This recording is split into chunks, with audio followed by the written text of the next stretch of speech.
Hello, everybody, and welcome to the end of Thursday. I have a really awesome speaker for you. I'm going to go ahead and introduce her because I can't wait for her to get started. When was the last time you had a great night's sleep? When you woke up feeling rested, energized, and ready to take on the day? If you're like me, it's probably been so long you don't remember. But quality sleep is imperative for immune and cognitive function, emotional health, and physical well-being. And that's why we're here today, to fill in the gaps that exist in traditional healthcare and provide actionable ways to change your health, eliminate your pain, and increase your quality of life without pills, procedures, or puzzles. I'm your host, Dr. Sarah, and I'm so excited to introduce Mollie McGlocklin, a sleep expert and the owner and founder of Sleep is a Skill. After struggling with insomnia, she went on the hunt for real sleep solutions that didn't include sleeping aids. With a background in psychology and human behavior, she became fascinated with chronobiology and how powerful it was in addressing issues with sleep. She's already helped hundreds of people strengthen their circadian rhythm and restore their relationship with sleep. And for the next 45 minutes, she's going to dive into all things circadian rhythm and sleep so that you can improve your relationship too. Please welcome Mollie McGlocklin. Hello. Excellent. Hi, thanks for having me. Thank you for coming. I'm so excited to hear you speak, so I'm going to let you get started. Perfect. Okay. All right. So we've got some slides to move through, but it's really, don't worry, it's not one of those presentations that's very slide heavy. The intention here is that you leave this conversation with practical, actionable advice and things that you can take away to begin to impact your sleep immediately.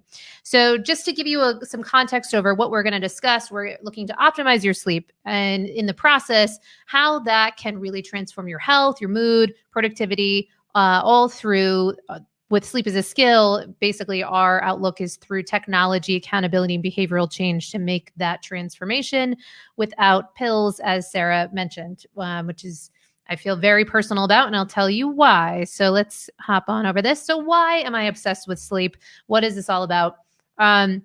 So to give you a little bit of a background, I went from having bad sleep to terrible sleep to now getting great sleep. So what did that look like? For many, many years, I honestly didn't think too much about the fact that my relationship to my sleep was one of I'm a night owl.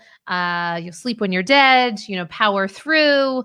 All of these sort of maladaptive relationships or habits to my sleep, and that's how things really went for me for many, many years. And I didn't see the correlation between what was happening with my very sporadic late night tendencies as far as my schedule and my health being impacted. So I began to get things. I got shingles. I had the beginnings of an ulcer. I was getting sick regularly. There was just a number of things that at the time I didn't make the link up with how much my sleep and my management of my sleep, my relationship to my sleep is really impacting that. So flash forward, I actually made the leap to taking my business on the road and traveling full time.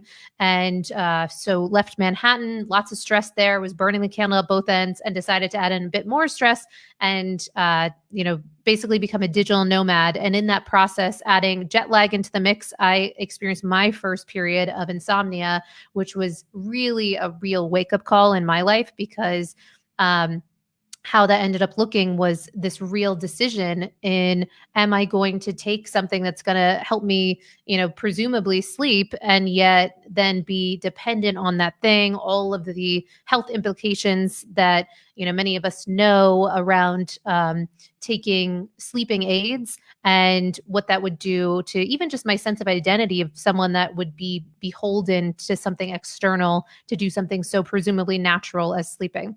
So that's really where my quest to understand sleep, what I was missing in the whole conversation. And when I really went deeper, I was just so fascinated. I continue to be fascinated about this really intriguing, complex, and yet an area that so many thinkers still have so many questions about. But what we do know, I find just completely fascinating. And particularly went deep on the area of chronobiology, which is really looking at the science of time and how time can impact our health and well-being. So how did I go from that terrible sleep? And I mean, we're talking, it was just days of just laying there, not sleeping, really just ruminating thoughts, hyper aroused brain state, and very scary period to questioning, is it always going to be like this? And so how did it go from that to having a count onable sleep rhythm, getting to wake up without an alarm, all of those things. So, to begin to even understand all of that, we have to first get committed on why it's even important. Why do we want to invest our time on this area? But sleep is critical for performance and recovery. Just rattled off a couple of, human growth hormone, their overall heart health, emotional regulation, reaction time, hormones, testosterone, et cetera. So there's a number of biological elements that are impacted, and also psychological elements that are crucial to the functioning of our body as regulated through the circadian rhythm and through our sleep quality and quantity. So what I like to, what I would want to introduce as our first kind of practical takeaway out of this conversation is what I call the sleep tripod. And at Sleep is a Skill, we discuss and look at things through frameworks. And this framework is understanding that in order to get really great sleep in the 21st century, we need to ensure that we're being mindful of our psychology, our physiology, and our environment. And that tripod, to have workability in that tripod so that it doesn't sort of topple, it's very important for us to look and see, is there something particular out of whack? So examples, people will come to Sleep as a Skill when they've just had a death, they just had a divorce, empty nest, a number of things that are just so kind of clear and evident that that's part of that tipping point for them. And then their sleep has been a symptom of that. So that can be in the area of psychology, but it might not even be as acute as that. It might just be a chronic stress that we've begun to think is normal and not really realizing the ramifications on the body. So that's the psychology element of it. The physiology element of it can also work in tandem with that. So it can be, environmental toxins that are impacting the workability of our body. It can be the effects of things like thyroid being out of alignment, hormonal imbalances, mineral imbalances, Lyme, a series of different things. Of course, very popular reason to have disturbed sleep, and sometimes it might not even been in your history, is going through major times in hormonal shifts. So, of course, for women, going through perimenopause and menopause can be a very clear time for that.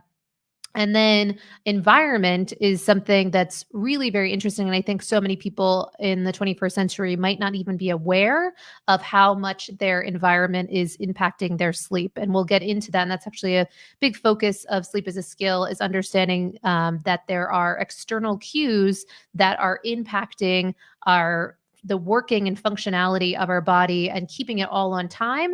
And those cues have really specific designs and specific impacts when they are out of alignment. So, and so that's some of those external things. And some quick examples, of course, are the easy ones, the knowing of having our bedroom environment totally dark, having it cool, having the sound elements of things, so no sort of sharp noises. EMFs is a more controversial one, but one that nonetheless that we would want to be mindful of, minimizing that in our bedroom space.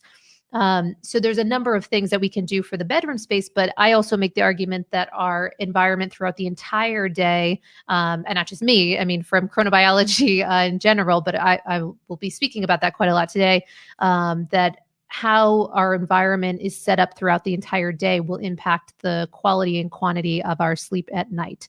And I'll get more into what that means. So circadian rhythm entrainment. So the circadian rhythm entrainment is basically, it's this synchronization of, there's one main master clock within our brain. It's called the suprachiasmatic nucleus, and that is connected to our eyes. So it's very queued up with the light dark cycle.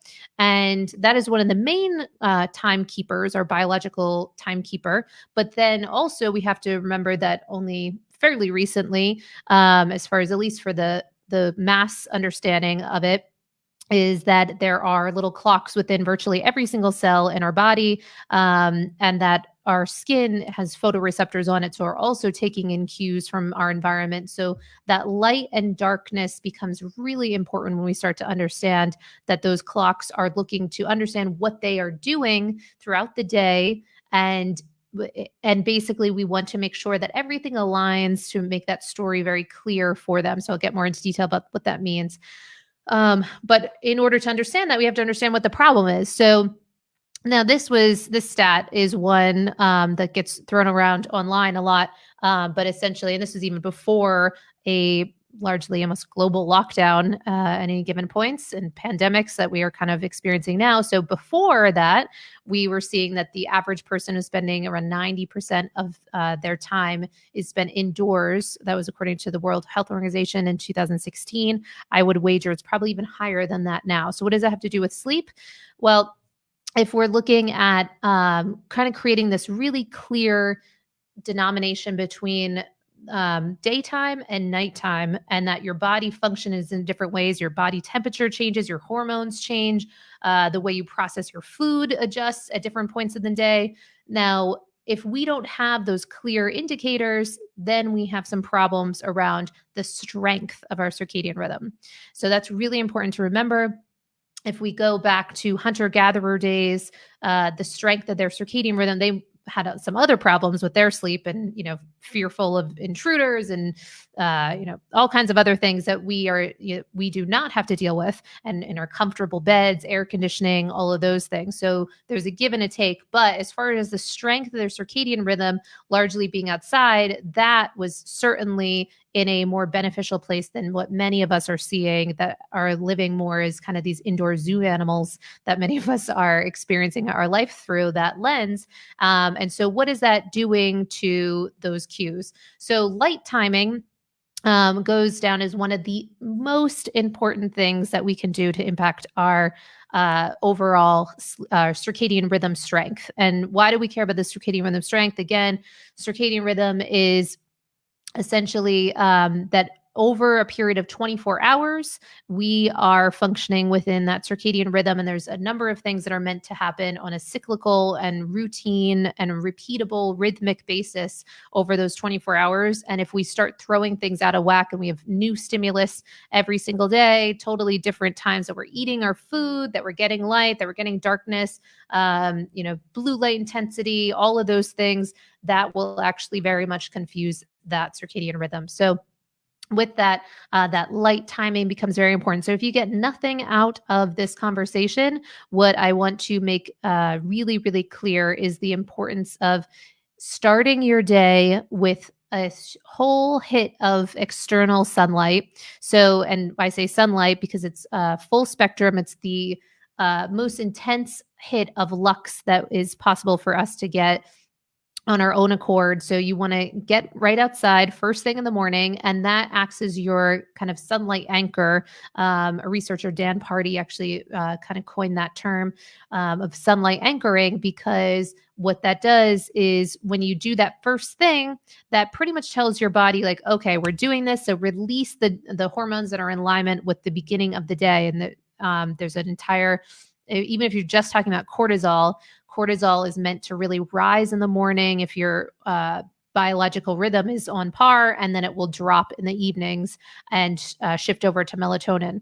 But many of us are not experiencing that clear change. And so an example of that can be when we wake up and we are just so dragging. There's a number of people that, there's a number of reasons why for that, but one of them can be that we're still actually secreting melatonin as in our morning hours, which is not what we're looking to do. We want to be switching over to cortisol.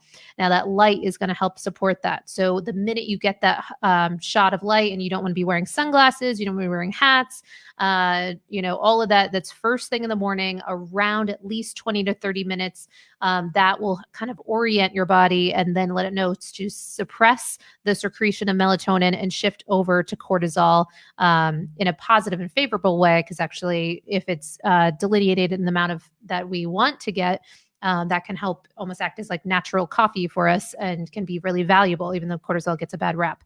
Now, of course, on the flip side of light is darkness timing.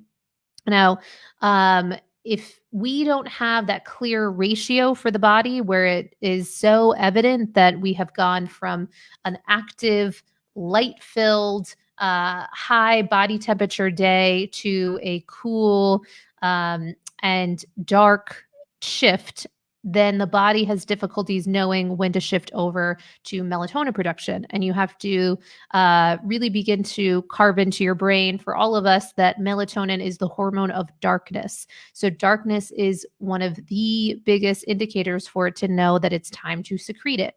And what are some of the problems with our modern society, really post Edison, is that since the advent of the light bulb, we have been able to augment our days in a very unnatural way. So again, if we go back to our hunter-gatherer template, what would have happened is that post sunset, besides maybe a bonfire or a couple things to extend the length of the day, you were largely beholden to the rise and fall of the sun. And that would really be your clock. And as a group, that was what you would be running on that schedule. Now, of course, many of us in the across the globe today are not doing that. And what does it look like instead? We have the ability to, if we want to, actually be totally upside down. And that's kind of what I was like for a long time.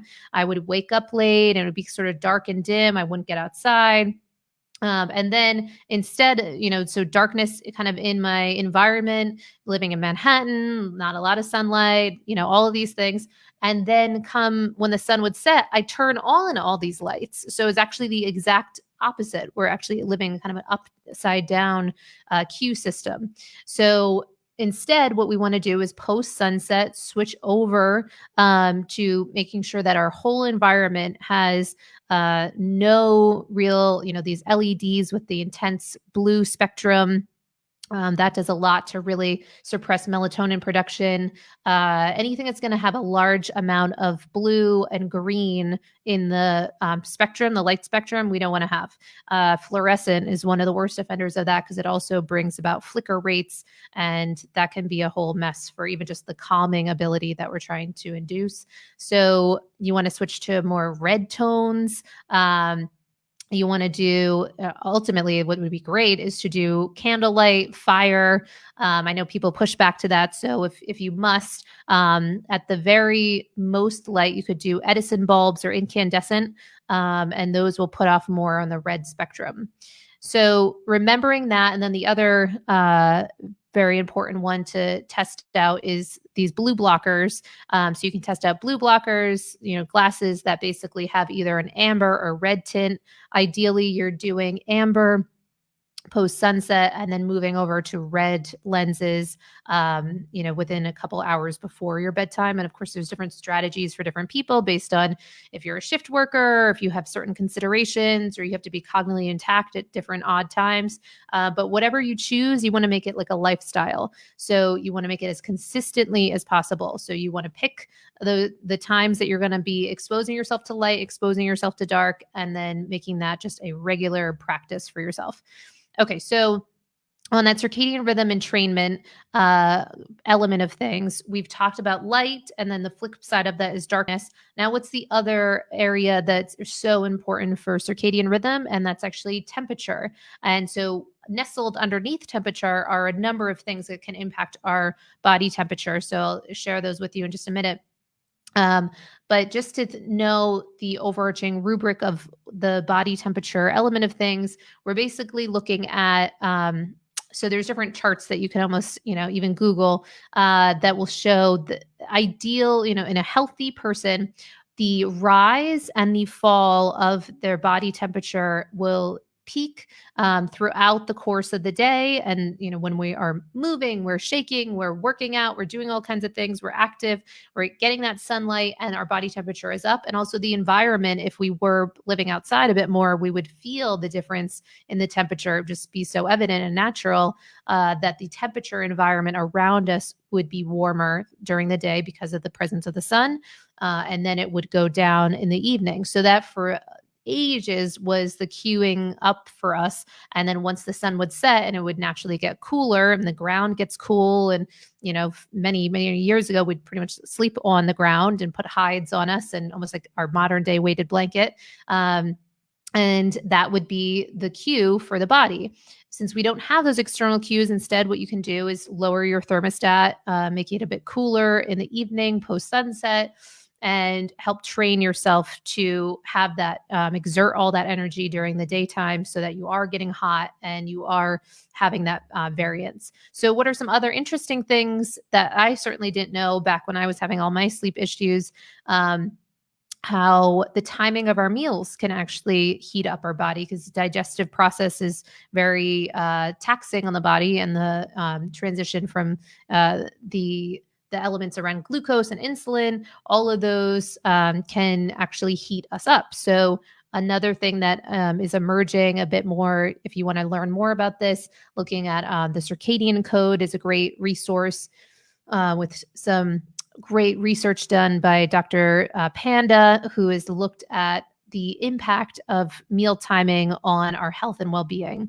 So you want to get clear on your consistent meal times and really try to stick with them 7 days a week for the most part, because what happens when we go off that, we actually engage with something or experience something known as metabolic jet lag. And metabolic jet lag is when, say, throughout most of the weekday, I know these examples are a little dated now because many of us are still experiencing some leftover elements of the lockdown. But imagine that largely Monday through Friday, you're having a pretty consistent meal times, bedtimes, but then come the weekend, everything goes all crazy. So then we go to bed way later than normal. We wake up way later. So then we decide to not eat until brunch or whatever we do.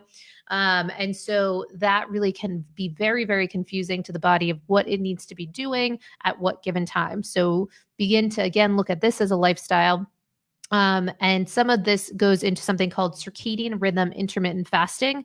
And it's just a fancy series of words that you're looking to have your meal timing align within the rhythms of nature. So you ideally want to not be eating past sunset. And basically you want to try to do as much of an early bird special as possible, because the earlier that you stop eating, the earlier that, or the longer period of time that your body is able to go into more of a fasting state, cool itself down. And we'll get into more about the why of that, but that actually helps support us in ensuring that we're reaching kind of deeper levels of deep sleep, which is very, very interesting. And then in alignment with meal timing, meal type becomes really important because we're looking to not have too much of a glucose rise and fall throughout the day, because that can actually spur different wake ups throughout the night when people have a major drop in their glucose, because we don't want all those swings happening, which can also kind of result in experiences of anxiety for people. So all of those things are not really conducive to sleep. So interesting things you can do if you're more of a biohacker. You can do continuous glucose monitors, which are fascinating to see the different types of foods and the way your body is handling them. Also, what's really interesting around that is that when we're not sleeping enough and we're chronically sleep deprived, our glucose goes all over the place. And that can actually be something that you might normally be able to tolerate, still sends you into more of a swing than normal because of that sleep deprivation. So really, sleep deprivation is very, very prevalent and insidious into all kinds of areas. So movement timing is another obvious one that will raise your body temperature. And again, these are all nestled under temperature. Now, movement timing, you want to just, kind of use some common sense on this. You're not looking to work out, super intense workout, super late at night, because we're trying to ensure that your heart rate will come down in a way that supports a more parasympathetic response in the evening. And if you're not doing that, then you're going to what's likely is then that difficulty bringing that heart rate down, and then the body temperature is elevated. So we want to play with that movement timing and try to find a routine place in our calendar for that.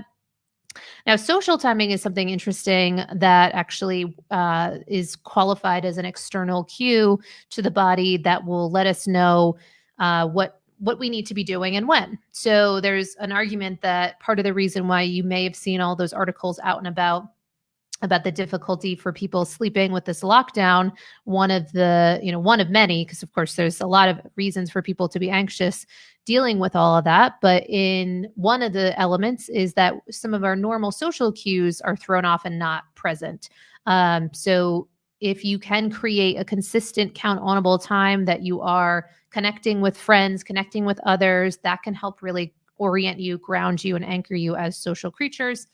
But then on the flip side of this, the thing that many of us might be more familiar with or as familiar with is something known as social jet lag. And social jet lag is often when we do have a kind of somewhat of a standard schedule for ourselves, and then there's something in your calendar that you have to attend to, or you choose to attend to and you want to attend to be social, to have those social bonds, which are so important for positive psychology, flourishing, and getting great sleep. But at the same time, how to balance that so that it's not impacting your sleep. And so for many of us, what we do is just sort of the default, and then we just experience kind of surviving the throw off of the social engagement, and then we're going to bed much later, we're waking up much later, and sort of just thinking that this is all normal, but then not connecting. I just feel so tired, I'm dragging, all of these things, and then also elements of anxiety and that Sunday blues and all of those isms, what those have to do with that change in our circadian rhythm, because the circadian rhythm is very, very powerful for orienting mood too. So being mindful of that social jet lag, and if you do need to engage in some of those times that are off your schedule, really trying to set yourself up powerfully to get ample recovery when that is the case. You have a big wedding or something that you have to, there's no getting around it. But then other things that you can certainly do is really taking control of your calendar and designing a life that works for you. So ensuring that you have brunches with people, you have happy hour, you have all these different things, which I'll get into. Alcohol is definitely a thing that will hit on your sleep, unfortunately. But so the ways that you can pull back the timing of things and what that could look like for your not having to be a victim of your calendar. So thought timing is another really interesting one. I find this super fascinating that our thoughts can actually impact our body temperature. Now, there's a invention that I always like to speak to that I just think is interesting.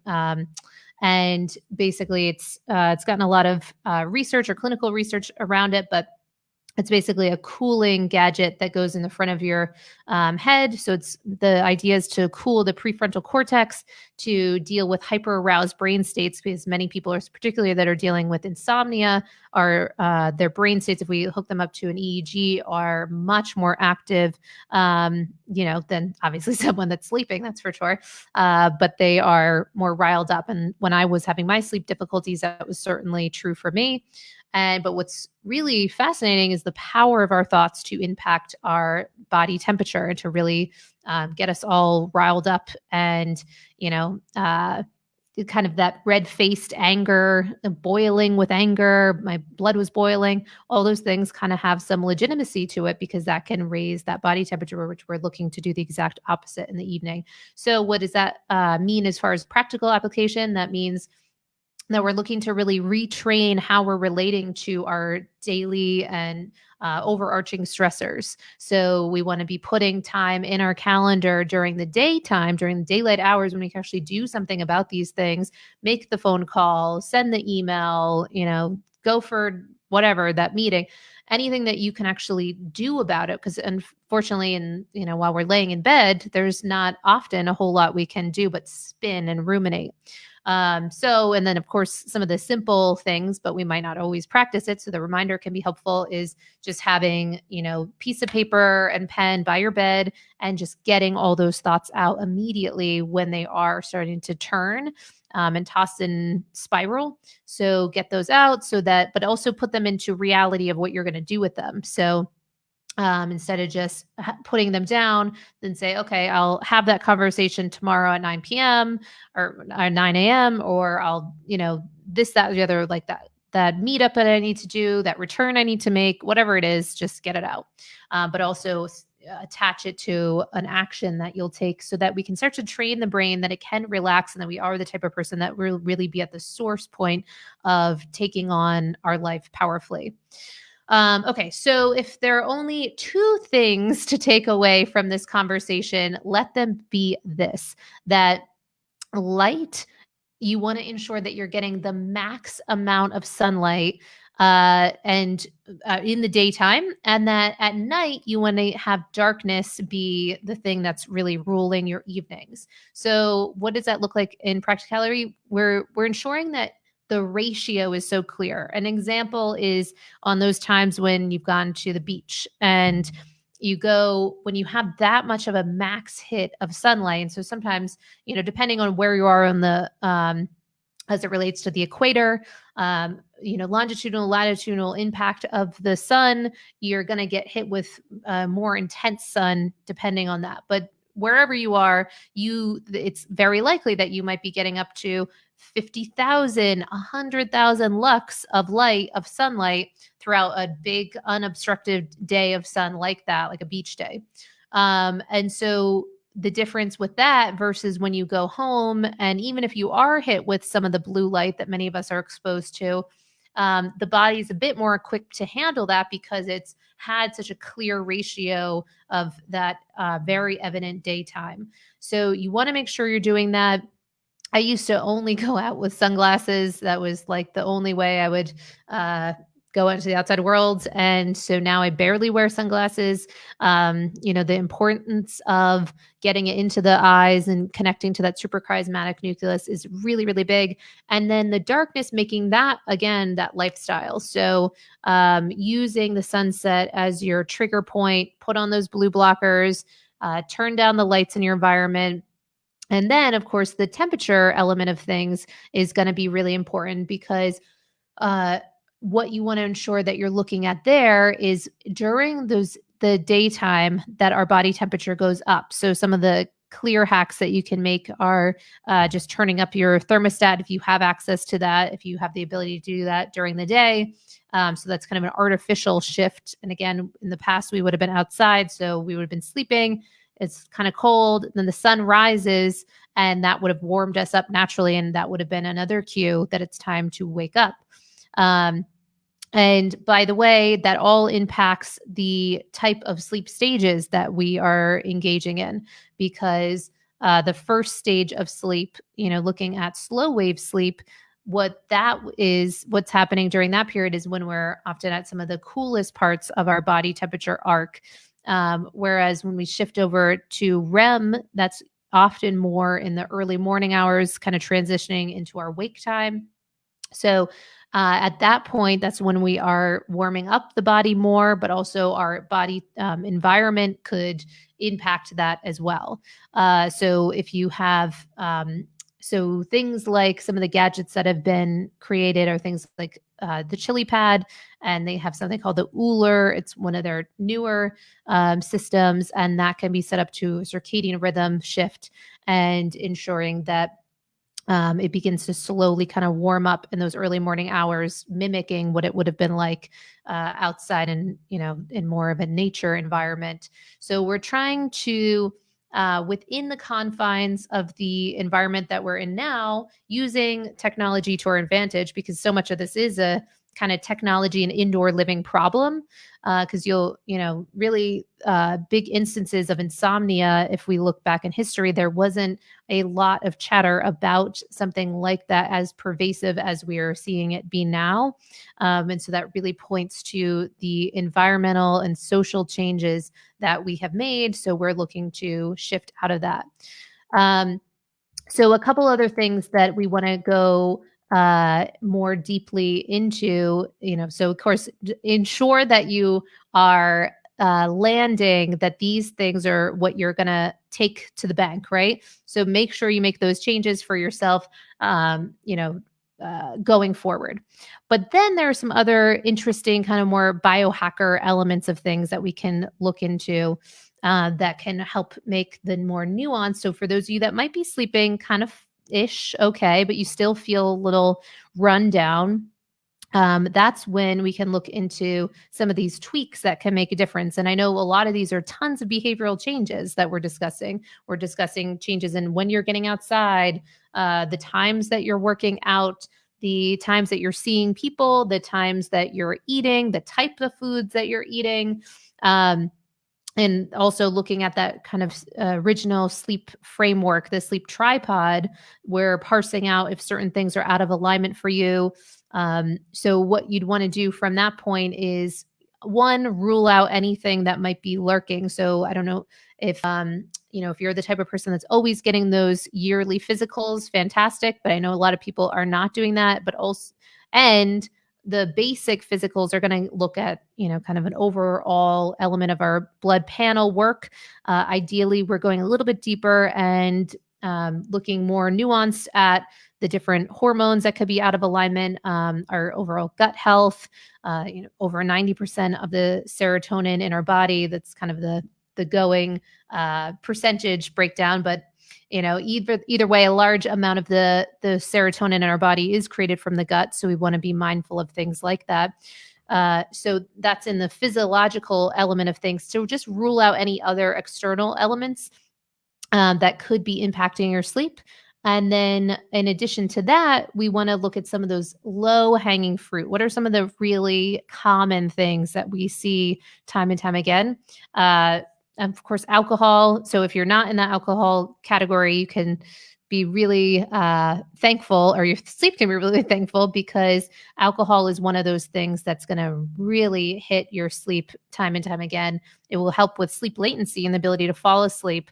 But of course, the fragmentation of our sleep is really altered. And also, one of the things that it's doing is impacting that body temperature. So getting different sleep tech that can measure your sleep, if you're not already doing that, I highly recommend doing that, because back in the day, before there was the options to have consumer grade sleep tech, what you would have often been told to do is keep a sleep diary. Now, a sleep diary you can, of course, do if you choose to do that, and kind of keep an analog element of writing that down, what worked, what didn't work. However, from what I've seen, one, many people aren't as willing to do that or committed to do that over the long term. And two, there's a lot of fogginess over self reflection and recollection of how our sleep went.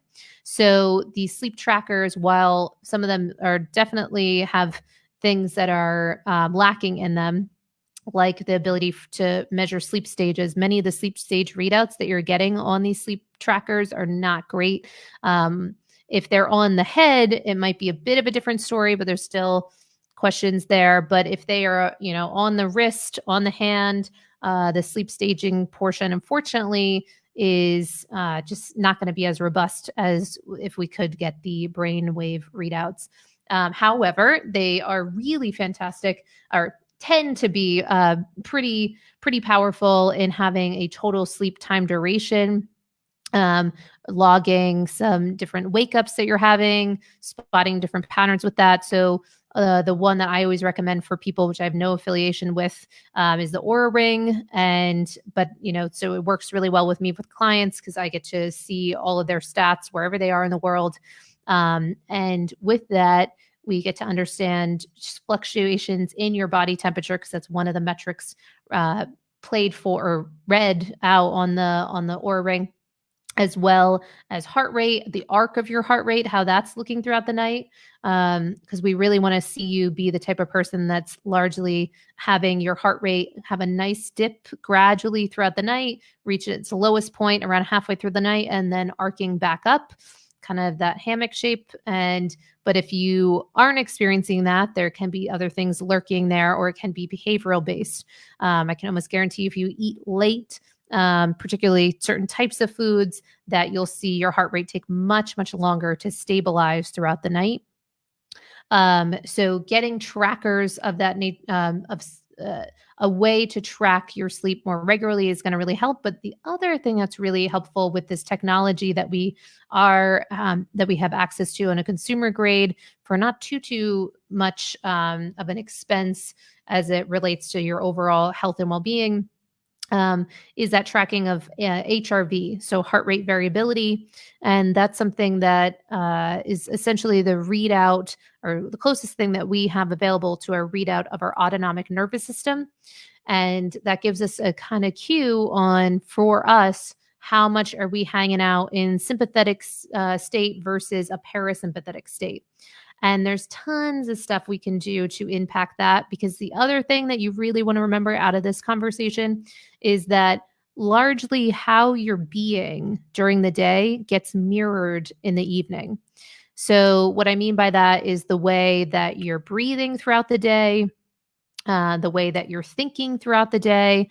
Often it's not as if you just, go to sleep and then it's just a whole new you kind of takes over. Of course, there are distinct things that do happen during sleep, but often if we are stressed and anxious during the day, you'll see a mirroring of that at night. So it really helps you be a bit more responsible for the emotional regulation and management of the management of your biology. So naturally, of course, the blessing is that we don't have to think too much about our breath, but we do have the ability to impact it if we want at will.